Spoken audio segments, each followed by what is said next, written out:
Hey guys, how are y'all doing today? So today's information comes from the Star Wars Archives 1999 to 2005 by Paul Duncan. In here is an interview excerpt from Natalie Portman herself, and if you don't know who that is, she played Padme Amidala. She goes on to say a few things regarding why Padme was so into Anakin, especially at his young age, even when they met in The Phantom Menace. And then of course goes on to elaborate later on in their years together. Now, what I find interesting when characters, or rather actors, speak about their characters is that there's always this special bit of insight because the actors essentially make the character. They are firsthand directed by George Lucas more than anybody on how to portray George's character that he wrote. There's no one else on set that knows Anakin better than Hayden Christensen, besides of course George Lucas. There's nobody that knows Luke better than Mark Hamill, and there's nobody that knows Padme better than Natalie Portman. She goes on to say, Episode 1 was setting up the characters and the situations for the next 5 films, so there wasn't a lot of storyline for any of the characters beyond the action of the movie.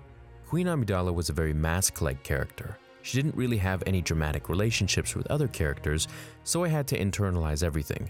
Here, she's found someone who changes her, and she changes from being a stoic queen figure to someone who is able to fall in love and open up and tell her life story. She can have fun and giggle and be a normal girl. So it seems in a nutshell, and I've created videos on this from the in-universe explanation, which comes from the Phantom Menace novel. You can check that video out if you want.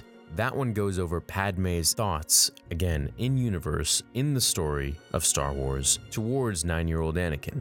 But here, we're able to actually internalize or understand Natalie Portman's internalization of her character and why she falls in love with Anakin. And so from what I gather from what she said is that she essentially takes Anakin's character, who is able to turn this stoic, drone-like, very hardened exterior political figure that was Queen Amidala, and made her feel like a normal girl. Made her feel like a person. We have to remember, Queen Amidala was a queen when she was just 14, when she was just a teenager. And remember, she met many boys in her life. We all know about Paolo. But there was something about Anakin that intrigued her and made her smile and giggle and made her feel like a normal girl. And for her, this was the reason that she opened up to Anakin, and eventually opening up led to them falling in love. And then having twins, and pretty much that ended the whole galaxy, but I digress. So that's it. I just wanted to merely go over her thoughts about what made Padme so intrigued with Anakin from the very beginning, from an actress's point of view, which of course she knows Padme better than anybody besides George, and perhaps maybe even in some ways differently. Thanks for watching this video. Leave a like if you enjoyed it, and I'll catch you in the next one. Until then, remember, the Force will be with you, always.